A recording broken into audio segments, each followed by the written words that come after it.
Buenos días, Namaskar, ¿cómo les va? Mi nombre es Nancy Gallo, para quienes no me conocen. Me dedico a la negociación y resolución pacífica de conflictos. Estoy doctorada en Derecho, también soy coach, tanto a nivel ontológico como empresarial, y he desarrollado todo un entrenamiento como Vedic Coach consecuente a todo lo que me dedico, ¿no? Soy instructora del programa ayurvédico antiestrés y bien, desde la Universidad Abierta Interamericana podemos decir que esta universidad ha sido pionera desde el año 96 en la enseñanza de temas relacionados con ciencia y filosofía de la India. Eh, Tuvo la primera diplomatura de medicina ayurveda para médicos. Hemos lanzado este año la diplomatura de abogacía védica para la negociación y resolución pacífica de conflictos. Tiene la diplomatura en ciencias del yoga, entre otras. Es una universidad que tiene 70 carreras de pregrado, grado y posgrado, más de 40 sedes en varias partes de Argentina, hospital propio y centros de altos estudios. Así que bueno, luego de esta presentación y con motivo de estar en una semana de celebración del Día Internacional del Yoga, me gustaría agradecer a la Embajada de India en Argentina, Uruguay y Paraguay, al señor embajador y al equipo que la conforma, acompañando toda esta gran movida organizada de yoga en casa, porque ese es el eslogan, ¿no? Y agradecer profundamente a India por tanta sabiduría y conocimiento milenario. Gracias. En esta oportunidad vamos a hablar de los lineamientos védicos de Mahatma Gandhi sobre la paz interior y la resolución pacífica de conflicto. Todo esto está muy relacionado con la ciencia védica de la India, ya explicaremos con detalles, pero previamente me gustaría expresar un poco el concepto del yoga y la relación con esta temática. Todos ustedes, la mayoría que está aquí, sabe que el yoga es una ciencia milenaria de la India en busca de armonía, de unión, de salud, de bienestar y de paz. En diciembre del 2014, 193 miembros de la ONU, en consenso con 177 países, ha establecido el 21 de junio como el Día Internacional del Yoga, por iniciativa del primer ministro de India, Narendra Modi. Fue decretado Patrimonio de la Humanidad en diciembre del 2016 con el respaldo del Ministerio de Cultura de la India también. Así que bueno, en este contexto que estamos hablando, me gustaría sacar a colación a un gran maestro de la India, Maharishi Mahesh Yogi, quien en una conferencia de prensa internacional que le hicieron en Holanda, un periodista acerca de la práctica de las posturas de yoga mundialmente conocidas, ¿no? Y él expresó que yoga significa unidad, lo que significa la totalidad unificada en el campo de la diversidad.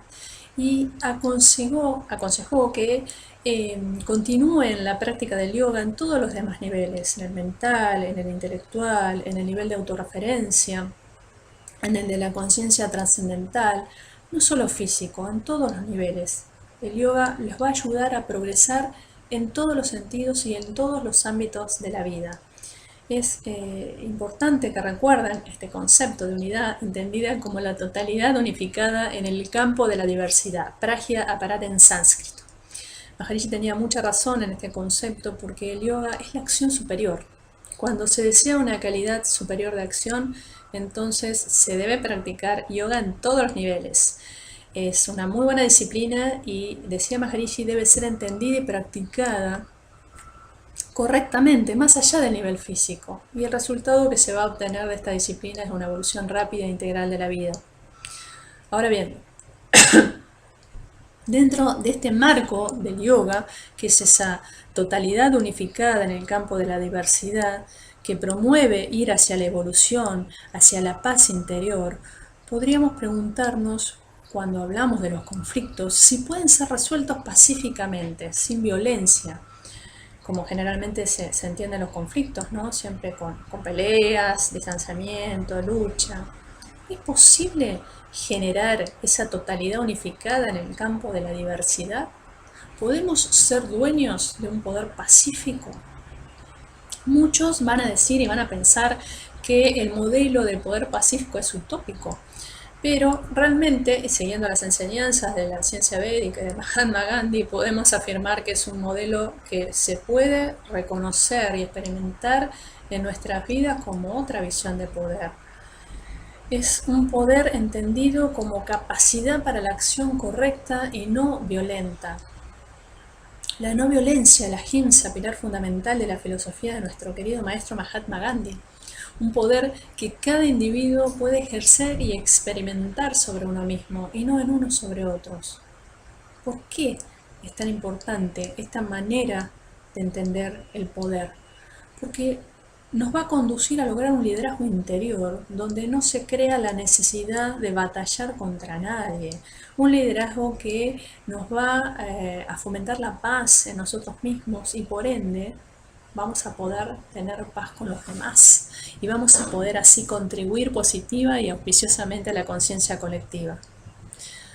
Recordemos que la conciencia colectiva está formada por la suma de conciencias individuales. Entonces, ¿por qué es tan importante esa paz interior?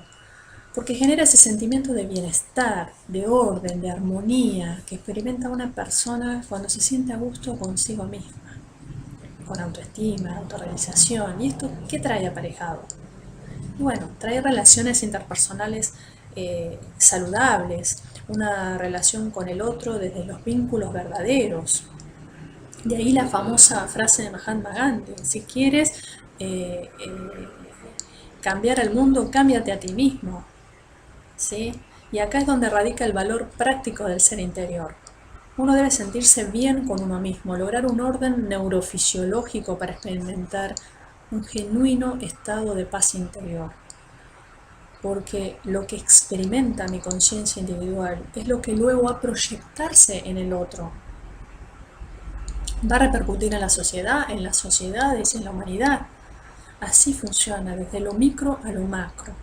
Y realmente esto es para pensar en estos días y darle el sentido de trascendencia que realmente merece. Cuando nos referimos a los lineamientos védicos, nos estamos refiriendo a la ciencia védica. ¿Qué es la ciencia védica? ¿De dónde viene esta ciencia? Está basada en el Veda. Es una palabra que tiene su raíz en el sánscrito, que es la antigua lengua de la India y significa literalmente conocimiento puro, conocimiento de la totalidad de las leyes de la naturaleza que gobiernan la vida de las personas, el medio ambiente y el universo. Es la ciencia del conocimiento, tiene más de 5000 años de antigüedad, fue descubierta por los rishis. Los rishis eran grandes veedores de la ley natural, conocedores, grandes maestros elevados, y se trata de una ciencia muy completa, con un sistema de investigación muy definido, con 3 partes. Una de las partes tiene 6 caminos para obtener conocimiento. El último de ellos es muy conocido, que es el Vedanta, el conocimiento último, el estado de totalidad o el conocimiento de uno mismo, ¿sí? Siguiendo estos lineamientos védicos, podemos decir que la resolución pacífica de conflictos está basada en la estructura tripartita del conocimiento, que ya seguidamente vamos a explicar de qué se trata. Pero antes se debe entender que el conflicto entre dos personas es parte de un proceso donde se debe buscar la oportunidad de transformación, de sanación propia y del vínculo con el otro, ¿no? Es muy importante descubrir ese potencial oculto que existe detrás de todas problemáticas entre las personas. Comprender que la vida es un viaje donde se van presentando distintos escenarios. Entonces, descubrir el potencial oculto. Podemos incorporar el concepto de vacuidad en nuestras vidas. Ese concepto que nos dice que nada es bueno ni malo en sí mismo, sino que depende de quién lo está considerando, ¿sí? El modo ese que vemos las cosas proviene de nuestro ser interior. Nadie es totalmente bueno ni nadie es totalmente malo. Somos nosotros quienes decidimos darle esas distinciones, conforme a lo que va pasando, a las interpretaciones que hacemos. Por eso es importante analizar en profundidad tus pensamientos, tus creencias, porque lo que pensás y crees ejerce un profundo efecto en el mundo que te rodea. Es así. Si nos preguntamos qué hay detrás de cada conflicto, podemos decir que esencialmente hay un individuo que percibe, un individuo que interpreta. Por eso, desde la abogacía védica tomamos en consideración los biotipos constitucionales de la medicina ayurveda, porque consideramos que estos biotipos tienen un tremendo valor práctico, porque van a enfrentar de distinta manera los estímulos externos.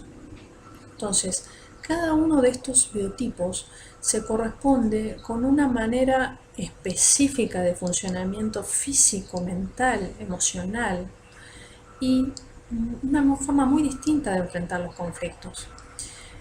Cada uno de estos biotipos gobierna funciones psicológicas, fisiológicas, de la mente, del cuerpo, de la conciencia, y son responsables de las emociones tanto negativas como positivas. Entonces, el tema de las emociones es fundamental, gestionarlas adecuadamente, ¿sí? Reduciendo aquellas que generan asperezas en las relaciones interpersonales y tienden a que todos pierdan, ¿sí?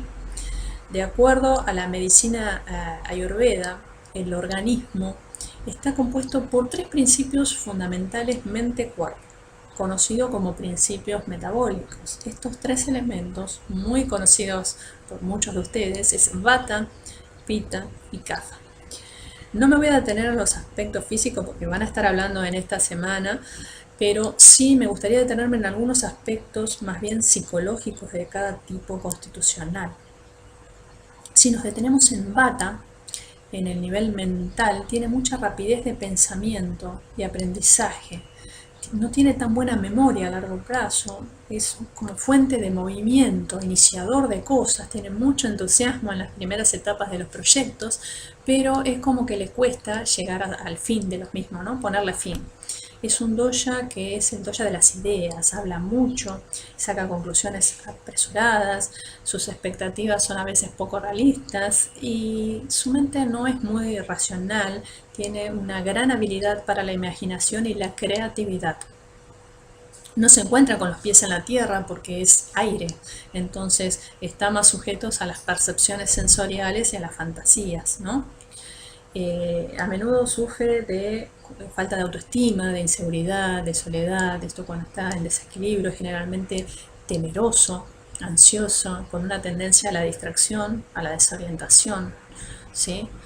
Si nos ponemos ahora a hablar del tipo constitucional Pitta, podemos decir que en su nivel mental es el responsable del procesamiento de la información. Tiene inteligencia, perspicacia, es muy detallista, tiene muy buen orador, capacidad de juicio. Sin embargo, a veces suele ser muy negativo, con una tendencia a su crítica sistemática, ¿no? Pitta da una mente racional, lógica, ¿sí? Es disciplinado, decidido, con mucha fuerza de voluntad.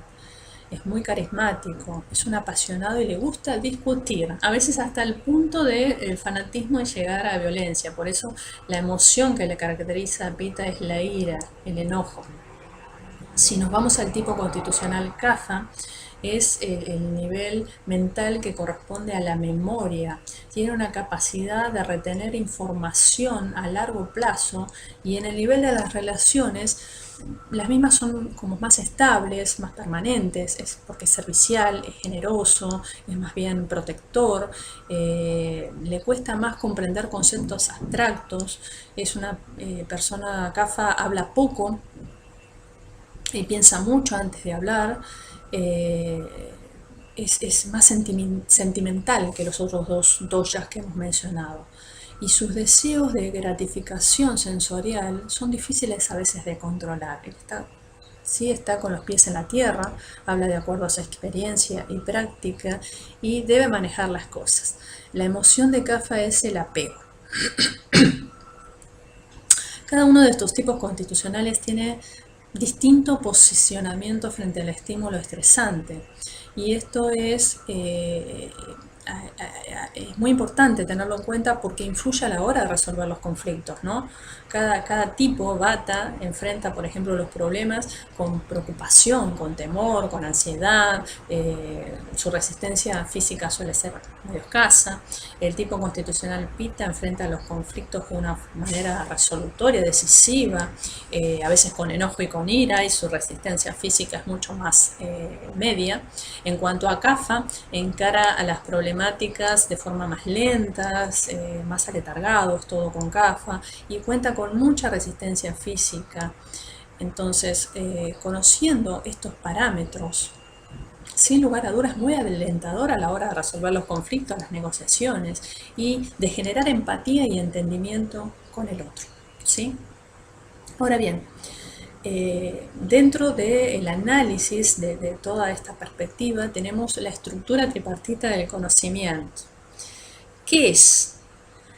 Bueno, la estructura tripartita nos dice que desde el punto de vista de la ley natural hay tres componentes que deben operar siempre en forma conjunta y como en un todo indivisible, en un ciclo constante. Y refleja así lo que es el campo, un campo unificado, un campo fértil que va a dar lugar a infinitud de posibilidades, ¿sí? También nos dice el sistema védico que la mente es el producto y la fusión de estas tres componentes en uno. Era lo que los antiguos llamaban la estructura del 3 en 1 en la conciencia humana, que muchos conocen, el Samhita del Veda, que unifica estas tres componentes que son el observador, Rishi en sánscrito, el proceso de observación o Devata y lo observado o Shanta en sánscrito. Entonces, el enfoque de que se basa esta estructura se muestra donde el observador, el proceso de observación y lo observado interactúan permanentemente, dando lugar a que la universalidad de la conciencia se expanda en cada individuo. Entonces, el conocimiento puro, que hace referencia a la palabra Veda, es ese estado en el cual el observador, el proceso de observación y el observado están en un estado de autorreferencia, y se descubrió que ello es igual al dinamismo infinito que se observa en el campo unificado de todas las leyes de la naturaleza. Es decir, que es como si se replicara dentro nuestro el comportamiento del campo unificado de las leyes de la naturaleza. Y esto nos indica más aún el sentido de unidad que hay en todas las cosas. Entonces, tenemos un sujeto de conocimiento, que es la mente del que conoce, la conciencia del que conoce, un proceso de conocimiento, la forma y el medio de cómo se conoce, y el objeto de conocimiento, que es aquello que hay que conocer, ¿sí? A medida que comenzás a observar, comenzás a pensar cómo estás actuando, a prestar atención a cómo te estás sintiendo, comienza a generarse un circuito de observación consciente y se empieza a entender que la personalidad que se compone de lo que pensás, de lo que sentís y de lo que actuás, hace que percibas de un modo u otro las cosas y crea tu realidad. O sea, el acto ya de observar los estados de la mente y del cuerpo comienza como a desconectarte de todo lo conocido en tu vida, ¿sí? Esto es muy bueno y positivo. ¿Por qué? Porque si querés crear algo nuevo, algo distinto en tu vida, si querés estar lejos de situaciones conflictivas, tenés que ir más allá de tu personalidad o identidad. Por lo general nos identificamos con esa personalidad. Y nosotros no somos eso, somos mucho más. Cuando aplicás esta fórmula, vas a comenzar a notar cambios significativos en tu vida, y no solo dentro de vos mismo, sino del mundo que te rodea. Esto no lo digo yo, lo dice la física cuántica, tiene más de 5.000 años de antigüedad, ¿sí? Entonces, ser conscientes, observar más allá de la personalidad es clave, ¿sí? Por ejemplo, si te pones a analizar tu vida dentro de una emoción disfuncional o que es perturbadora, todo va a empeorar. Vas a notar eso. ¿Por qué? Porque las emociones son un registro del pasado que disparan de acuerdo a programas que tenemos incorporados. Nuestras percepciones son el resultado de la programación inconsciente que cada uno de nosotros tenemos. Lo mejor es conocer cuál es el programa que está operando detrás y que crea esa percepción distorsionada acerca de quién sos y de todo lo que te rodea. Vivís como en una emoción conocida, y aunque sea disfuncional y te estresa, es lo conocido y lo familiar para vos. Entonces, las personas con las que nos relacionamos en uno u otro sentido están respondiendo a los mensajes inconscientes que emite nuestro programa. De ahí que nos identificamos y nos disparan reacciones, enojos, culpa, dolor, ¿sí? Entonces, la solución ante los conflictos no es pensar desde la personalidad, desde las emociones, sino ir más allá de vos mismo, totalmente consciente, y ya no vas a estar viendo con las lentes del pasado, sino que lo vas a hacer tan consciente que no vas a estar inmerso ni en tu personalidad ni en la personalidad del otro. Así que te voy a dejar una pregunta, porque si estás transitando algún conflicto, que siempre invita a la reflexión. Y es, ¿qué parte de tu programa inconsciente estás creando sufrimiento en tu vida? Dolor, pena, ¿sí? Pensalo, dejate la anotada ahí para después pensar. Cuando observamos conscientemente, las personas empiezan a entender qué hacen, para qué lo hacen, le ponen un mayor significado, una mayor intención y obtienen otros resultados. Entonces, el primer paso fundamental es tomar conciencia de nuestros pensamientos inconscientes, de nuestras emociones, de nuestros comportamientos automáticos, ¿sí? Volverse más consciente de nuestro yo inconsciente, dejando de ser controlado por estos programas que tenemos, ¿sí? Cuando notás esos pensamientos y en lugar de reaccionar, observás, salís de ese actuar en piloto automático, y ahí es donde verdaderamente empezás a conocer. Nos conocemos a nosotros mismos y además comenzamos a entender a los demás. Uno de los pilares para disminuir toda situación conflictiva y los errores a los que nos llevan nuestros programas inconscientes es acceder y contactar el ser interior, la conciencia, y así poder ir más allá de la personalidad, ¿sí? Ahora todos se van a preguntar, ¿qué es la conciencia? La conciencia es la fuente de la inteligencia creativa que estructura el pensamiento y la acción humana. Cuando hablamos de Veda, que dijimos que es el conocimiento de todas las leyes de la naturaleza, nos estamos refiriendo también a conciencia pura, porque equivale a conciencia pura, ¿sí? La ciencia védica nos dice, además, que el conocimiento se encuentra estructurado en la conciencia. Entonces, si tenemos una conciencia pequeña, el conocimiento va a ser pequeño. Si tenemos una conciencia grande, la conciencia va a ser grande. Todos vamos a coincidir que es fundamental entonces abrir nuestro enfoque y expandir nuestro nivel de conciencia. Porque ¿qué sucede cuando la conciencia se expande? Adquiero mayor conocimiento de cómo son realmente las cosas, ¿sí? Se amplía mi entendimiento y obviamente voy a adquirir otros recursos para resolver los problemas en mi vida, ¿sí? Si se expande el nivel de conciencia, la percepción cambia. La percepción depende del estado de la mente, de la característica de la persona que está percibiendo y de los estímulos.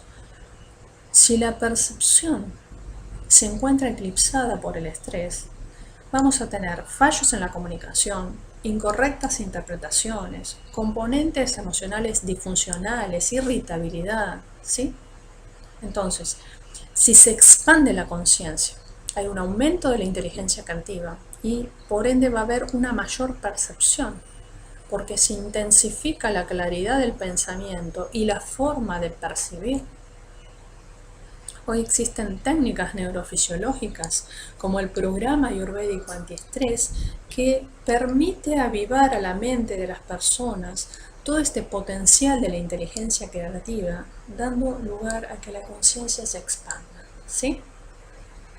Entonces, esto es fundamental porque Occidente no toma mucho en cuenta las tres componentes, sino que solo se limita a lo observado. Entonces, el conocimiento que se obtiene es mucho más limitado, incompleto, fragmentado, ¿sí?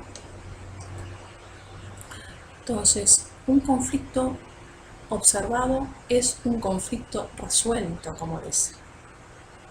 Si nos preguntamos qué es lo esencial para comprender cualquier problema humano, sin duda vamos a llegar a la conclusión de que es una mente calma que esté dispuesta a comprender. Eso requiere de una mente libre de estrés, ya que si el mismo está a full, va a bloquear la capacidad de resolución de problemas, la capacidad de estudio, de análisis. ¿Por qué pasa esto? Porque hay una sobrecarga de experiencias en el sistema nervioso que no pueden ser metabolizadas adecuadamente. Entonces, se tiene que entender esto, que el estrés opera como fuente primaria del conflicto, incentiva la violencia, eclipsa la claridad del pensamiento y se llevan a cabo incorrectas interpretaciones de las cosas, genera irracionalidad en la toma de decisiones, rigidez en las actitudes. Con esto, ¿qué queremos decir? Que el estrés y los problemas afectan sin duda la conciencia y la percepción del objeto, ¿sí? ¿Qué es el objeto? La tercera componente, ¿sí?, de la estructura tripartita, la percepción del sujeto sobre el objeto. Para esto voy a poner un ejemplo que siempre da Michael Roth, que es un empresario norteamericano que se dedica a la espiritualidad, ya que recibió el título de Geisha en el Tíbet. Y él decía que si yo les mostrara ahora qué es esto, todos vamos a coincidir que esto es una lapicera. Pero si entra un cachorro, un perrito, y yo le muestro esto, lo va a morder, entonces se va a poner a jugar, va a pasar a ser un juguete. Entonces, lo que la persona ve como una lapicera, el perrito lo ve como un juguete. ¿Quién está en lo correcto? ¿Quién tiene razón? Ambos. Ambos. Ahora, si yo dejo esta lapicera acá y me voy, y nos vamos todos, nos vamos el perrito, todo, no queda nadie, en ese momento, ¿qué va a hacer esto? ¿Lapicera o juguete? Bueno, simplemente va a ser una cosa que va a estar disponible para hacer cualquiera de las dos, ¿sí? Y si ingresa el perro se convierte en juguete, y si ingresa la persona se va a convertir en una lapicera. Y si vamos un poquito más profundo a esta observación y entran los dos juntos, la persona y el perrito al salón, ¿qué va a pasar? Va a haber dos realidades en ese momento, en ese mismo tiempo y espacio, ¿sí? Y está correcto. Entonces, esto me está indicando que si la lapicera se vuelve lapicera cuando la persona vuelve a ingresar al salón, entonces esto está viniendo de la persona, de lo que está observando, viene de su mente, ¿sí? Este es el lugar a donde hay que estar para realmente entender de dónde vienen las cosas de nuestra vida, de dónde vienen los conflictos. Nunca nos ponemos a pensar de dónde vienen los conflictos, una carrera exitosa, un trabajo. No nos preguntamos de dónde vienen las cosas. Parece bastante obvio. Todo está viniendo de nosotros, de nuestra observación y percepción que hacemos de cada cosa, ¿sí? La percepción crea nuestra propia realidad. Y acá me gustaría hacer un paréntesis para poder expresar que tenemos una mente consciente que corresponde a todo lo que estamos conscientes, lo que hablamos, ahora yo hablando, lo que veo, lo que huelo, ¿sí? Está compuesta por la lógica y el razonamiento, y es el 5% de la mente. Y por otro lado, tenemos la mente inconsciente que va registrando como una película toda nuestra vida, todos los recuerdos, son como programas. Y estos programas son los que controlan nuestro éxito o nuestro fallo, nuestra felicidad o nuestras tristezas. Y abarca el 95%. Está formada por actitudes programadas, hábitos y patrones inconscientes. ¿Qué quiero decir con esto? Que tenemos muchos programas en nuestro interior, que algunos son positivos y otros no lo son tantos. Y estos programas controlan y se disparan en piloto automático y hace que la mayoría del tiempo operamos en la vida como con cierta transparencia que no nos permiten ver la realidad de las cosas. Entonces, dependiendo de qué programa tenemos activo, vamos a tener felicidad o tristeza, vamos a tener éxito o fracaso. Me gustaría que se entienda que este inconsciente individual es el responsable de los problemas de la persona, así como el inconsciente colectivo es el responsable de los problemas de la sociedad. Por eso es tan importante trabajar en nuestro ser interior, en nuestro liderazgo interior, nuestra paz interior, hacernos más conscientes de nuestro ser, nuestros programas, porque si estos programas son muy negativos, nuestra vida va a ser muy difícil.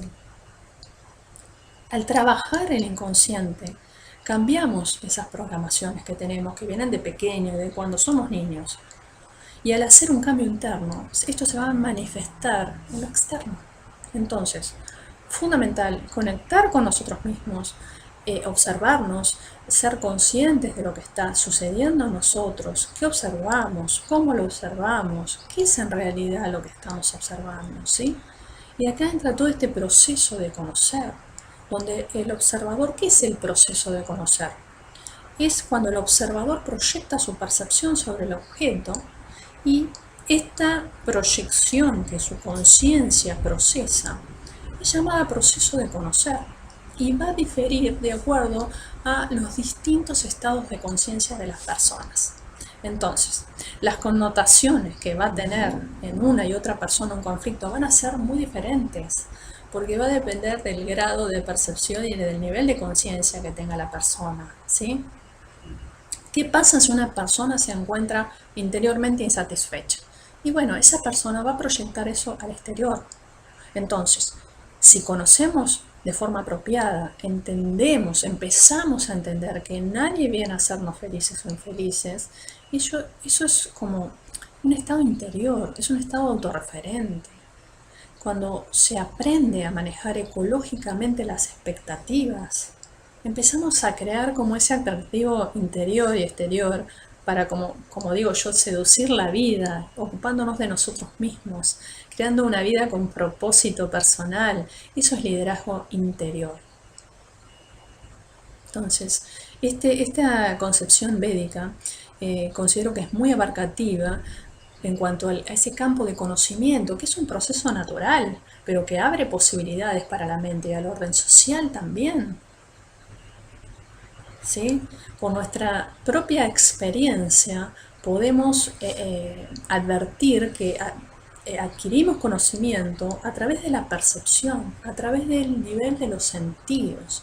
Sin embargo, esa no es la base del conocimiento, porque va a depender de nuestro estado de alerta, de nuestra conciencia, que tiene su base en la inteligencia creativa.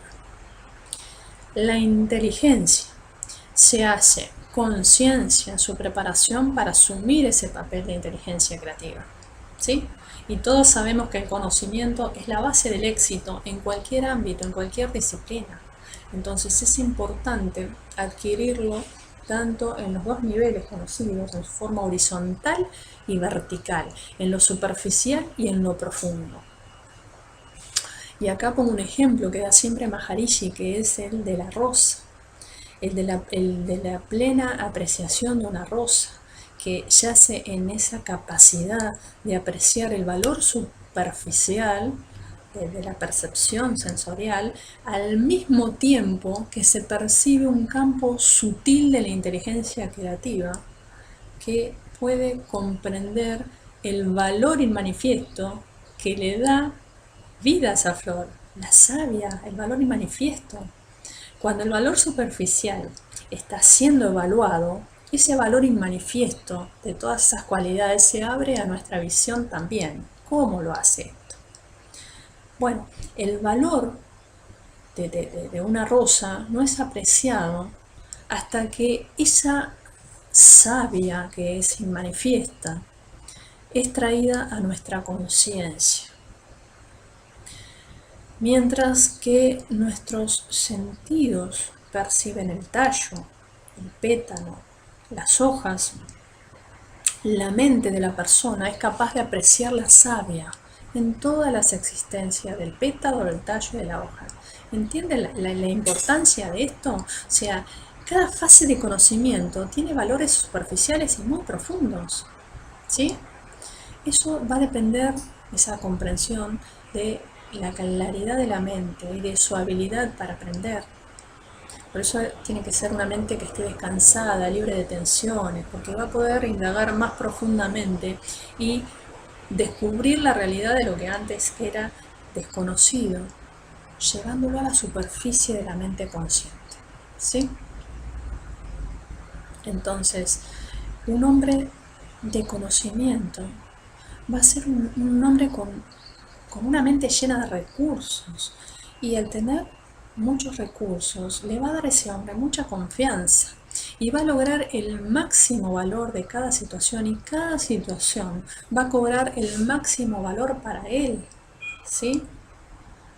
Entonces, el estado de conciencia es muy importante. Viene a significar distintos grados de inteligencia creativa que va a expresar el conocedor. Ahora, la cualidad, la cantidad, la validez de ese conocimiento va a depender del estado de conciencia del conocedor, ¿sí? Entonces, se hace necesario ahondar dentro de los individuos, como digo yo, alentarlos siempre a desarrollarse y crear estados neurofisiológicos de orden, armonía, paz interior. Hay muchas técnicas hoy en día para captar ese potencial. Técnicas de meditación, el programa ayurvédico antiestrés, meditación médica ayurvédica, yoga. Ahora, no tenemos excusas.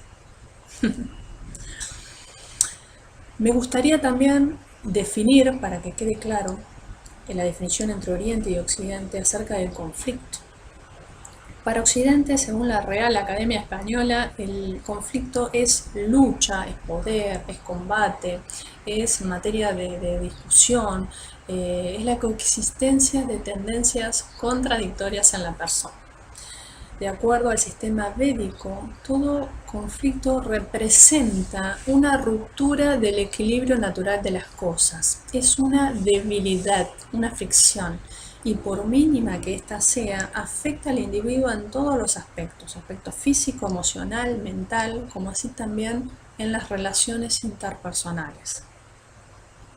Entonces, tenemos que entender que todo el conflicto aparece y se genera cuando sucede un error en el intelecto, que en sánscrito es prajna aparata, se lo llama, que es perder el contexto de lo absoluto por vivir la vida focalizándome en el relativo, ¿sí? El espacio para que los conflictos prosperen, entonces, de acuerdo al sistema védico, es la debilidad en todos los niveles, ¿sí? Y se genera en el proceso del pensar. Por eso, el soporte de la fortaleza es una mente plenamente desarrollada y una conciencia expandida. La debilidad de una persona se debe a las restricciones de su conciencia, a los límites de su mente. Entonces, cada problema tiene su raíz en la debilidad, y en ella es donde debemos operar. La base de todos los problemas es esa falta de capacidad para utilizar el pleno potencial interno. Existen los conflictos porque el individuo no se ha desarrollado plenamente a sí mismo. Por eso yo hago tanto hincapié en entrenarnos en liderazgo interior. Desde este liderazgo nos damos cuenta de que las contraposiciones se enriquecen, no dividen, porque toma en cuenta otro nivel de conciencia mucho más elevado. No se limita a ver la persona que tiene enfrente como un enemigo, sino que entiende que se trata de una situación a resolver y que se debe transitar y superar, y ambas partes tienen que salir fortalecidas, con más sabiduría. No es una guerra de uno contra otros. Además, es como que se suele medir el conflicto de acuerdo a una parte fuerte y otra débil, una que debe triunfar y otra que debe perder. Esto no creemos que sea así y no resulta positivo en ningún sentido. El sistema védico no habla del poder de uno sobre otro, sino que habla del poder sobre uno mismo. No es necesario el dominio del otro, sino el dominio de uno mismo para lograr ese fortalecimiento de esa mente débil, lograr una solución integradora, ¿no? Donde no hay agresión ni sometimiento a voluntad de otra persona, a la voluntad de otra persona, ¿sí? Existe como una tendencia, perdón, generalizada a observar el mundo tal como cada uno es y a juzgar lo que sucede de acuerdo con la forma en que se vive y con las propias creencias y percepciones. Entonces, ante un conflicto que representa un quiebre, una ruptura del equilibrio natural de las cosas, como hemos dicho, debemos pensar que la realidad de cada uno en su contexto, no enfocado en una dualidad, porque esto siempre va a dividir, sino en un sentido de unidad. Sin duda siempre va a haber un punto de convergencia aún pensando distinto. O sea, hay como una visión generalizada, como que hay que estar permanentemente en conflicto como si fuera necesario para evolucionar. No creemos que esto sea así, porque entendemos que la evolución se encuentra asociada a la inteligencia y el conflicto se encuentra asociado con la falta de desarrollo. Entonces, el comportamiento de las personas va a depender de ese estado de la mente. Cuando un individuo se encuentra insatisfecho internamente, su comportamiento hacia otros va a estar condicionado por muchos motivos ocultos para realizar sus propios fines. De esta manera hay una ruptura en el equilibrio de las relaciones y se va perdiendo paz. Sin duda, la satisfacción interior nos va a inclinar hacia una mayor tolerancia y nos va a dar una capacidad mayor de armonizar las relaciones que están en conflicto, ¿sí? Entonces, la capacidad de influir en el comportamiento y la vida de otra persona siempre debe ser bajo la idea de potenciarlo, de potenciar sus propias habilidades, creando un dominio sobre sí mismo. La mejora de las relaciones interpersonales, de una actitud para adaptarse a naturalezas diferentes y circunstancias que van variando en el tiempo, es fundamental. Y sin duda las relaciones mejoran desarrollando las cualidades de la mente. Me gusta traer a colación siempre a dos autores que es López, Martínez y Muñoz, porque ellos sostienen que el poder lo ven como potencias y posibilidades. Y si esas potencias y posibilidades se encausan y se despliegan como energías creadoras, y no como una fuerza bruta, ciega o violenta, sino como un poder proyectivo, entonces estamos ejerciendo nuestro principio de autogobierno, nuestro liderazgo interior. Y al entender ese poder así, estamos expresando nuestra libertad y nos libera en realidad. Esta forma de ejercicio es la que básicamente busca y propone el poder pacifista, ¿sí? Mayor exponente, sin lugar a dudas, Mahatma Gandhi, que estaba convencido de que ningún hombre pierde su libertad sino por su propia debilidad. Gran exponente de la ahimsa, la no violencia, el respeto a la vida en todas sus formas. El ahimsa indica que la mayoría de los problemas se pueden solucionar de forma humana, con humildad, con conciencia. Entonces acá juega un rol fundamental la reconciliación, la comunicación y nuestro sentido de humanidad. Y Gandhi bien que demostró que no se trata de debilidad, se trata de fortaleza, porque viene de la rectitud la fortaleza y no de la fuerza, según lo que él sostenía. La violencia abruma a veces, se quiere imponer, pero sus resultados son transitorios. En cambio, la no violencia busca persuadir desde otro nivel de conciencia y sus resultados perduran en el tiempo. ¿Sí? Es muy importante entender el pensamiento de Gandhi porque es tan profundo.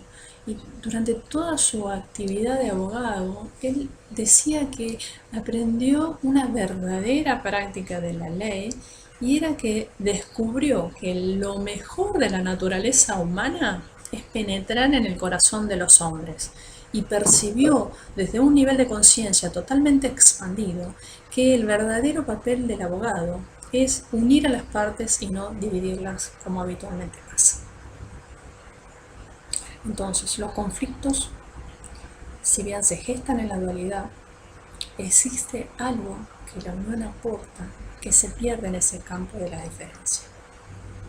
Todas las cosas crecen en forma individual, pero al mismo tiempo el universo como totalidad está progresando.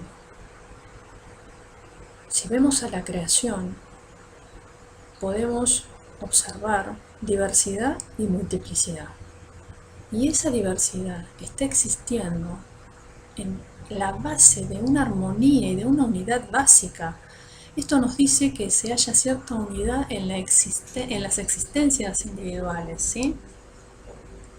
Hay un valor unificante en medio de esos valores diversificados, ¿sí? Si tomamos el ejemplo de la flor, de la rosa de Maharishi, todos los pétalos crecen juntos y de este crecimiento de los pétalos individuales surge una flor crecida, surge la unidad de una flor, el valor unificado de todos los pétalos al mismo tiempo. Esto es porque el pétalo, la flor, están naturalmente dedicados a la influencia de esa toda comprensiva de la inteligencia creativa, ¿sí? Una de las principales vías para lograr y entender el ahimsa o el sistema de la no violencia es recurrir a ese sentido de unidad, de elevación de estado de conciencia. Tenemos dos tipos de elevaciones, una intelectual que está ligada con la experiencia y lo racional y la otra la interior. Entonces, para lograr sabiduría, sabemos que es importante que el ser humano logre su autorrealización. Eso tiene una visión mucho más humana, sobre todo mucho más pacifista, que considera la elevación de los estados de conciencia como la comunión del ser humano con todo lo que lo rodea. Esto va a traer bienestar, plenitud, ¿sí?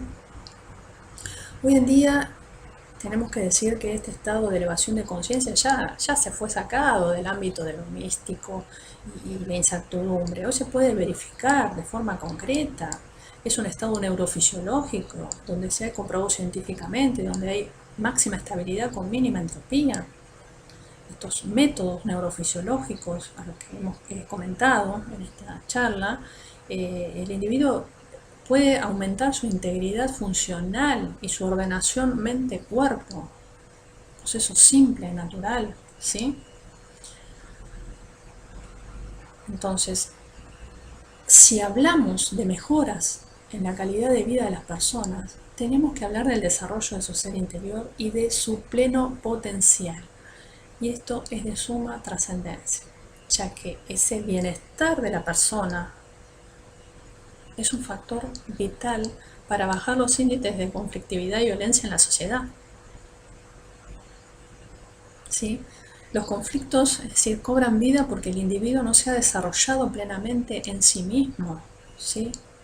Por eso puedo decirles hoy que no te vas a equivocar si apostás a desarrollar tu pleno potencial interior, analizás con profundidad tus pensamientos, tus creencias. Esto no es una pérdida de tiempo, porque lo que pensás y crees ejerce un profundo efecto en el mundo que te rodea. Entonces, aprende a ser un observador consciente. Eso es crucial para entender cómo podés producir un efecto o cambio en tu vida. Cuando aprendes a mejorar tu capacidad de observación, ya estás en el camino de vivir la versión ideal de tu vida, al convertirte en esa versión idealizada de vos mismo. Y así vas a afectar positivamente tu destino.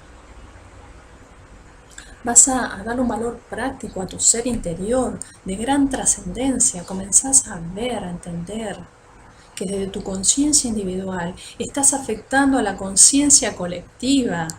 Y de ahí la importancia de poner empeño para lograr la paz interior. Observá sin juzgar. Preguntate en cada situación conflictiva quién estás siendo en ese momento, cuáles son tus pensamientos acerca de la situación, desde qué emoción estás siendo y operando. Y procura entender, para que tu camino sea más fácil, que nadie viene a cumplir con nuestras expectativas. El desarrollo a través del cambio es el curso natural de la vida. Cada cambio es representativo porque implica que este va hacia la perfección. Y al aceptar esto abre nuevos horizontes para alcanzar soluciones.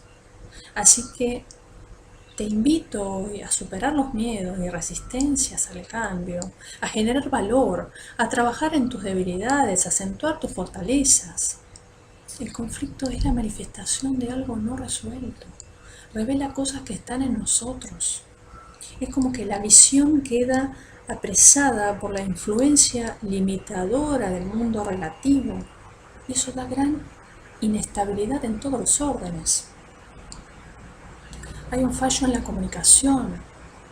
No olvides que sanamos cuando ponemos en palabra lo que nos sucede y ahí le quitamos poder a la situación conflictiva, desatamos nudos y ataduras que son innecesarias. Eso tiene un gran valor práctico al ser interior, ¿sí? Que se refleja en las relaciones interpersonales. Ya lo decía Mahatma Gandhi, que tú y solo tú escoges la manera en que vas a afectar el corazón de los otros, y estas decisiones son de los que se trata la vida. Están pasando muchas cosas en estos tiempos. Por eso entiendo que cada uno de nosotros debemos hacer los mayores esfuerzos para contribuir a la pacificación de las conciencias individuales y así contribuir a la conciencia colectiva, preservando ese fin superior como lo es la paz social. Y acá me voy a detener para agradecer al gran protagonista del siglo XX, ese ejemplo vivo de inspiración, impulsor de la resolución pacífica de conflictos, que nutrió a distintas culturas, que logró convertirse en un verdadero ícono de paz, con su sola voluntad e iniciativa, que generó la libertad de un país, con un método no violento. Gracias, Mahatma Gandhi, gracias, gran maestro de profesión abogado, quien sostuvo que no hay camino para la paz es el camino. Enarbolemos hoy su bandera, porque desde India, como acostumbro a decir, nos ha invitado con su llamado. Dijo, sé el cambio que quieres ver en el mundo, de modo que podemos aceptar esa maravillosa invitación y a contribuir desde nuestras conciencias individuales en este cambio que necesita la conciencia colectiva y la humanidad. Podemos tener muchas diferencias, y al principio puse de manifiesto que recordaran un concepto vital, el de la unidad, entendido como la totalidad unificada en el campo de la diversidad, Prajnaparat. Esto es yoga, desde la unicidad, sin importar posiciones, ideología. Hagamos lo posible y más para contribuir en este cambio, porque en última instancia todos vamos a coincidir en algo, todos deseamos la paz interior, todos deseamos la paz social. Muchísimas gracias. Quienes necesiten ampliar pueden contactarnos a través de Facebook, de Instagram, en Abogacía Védica, Védica con B corta, o abogaciavédica@gmail.com. Y si quieren más información sobre las diplomaturas en la UAI, la pueden encontrar en uai.extensión@uai.edu.ar. Así que bueno, espero que disfruten de toda esta semana enriqueciéndose con los distintos invitados, las distintas charlas, las distintas prácticas de estas invaluables disciplinas milenarias de la India. Muchísimas gracias a todos y me despido de todos ustedes con un abrazo con el alma. Namaskar. Gracias.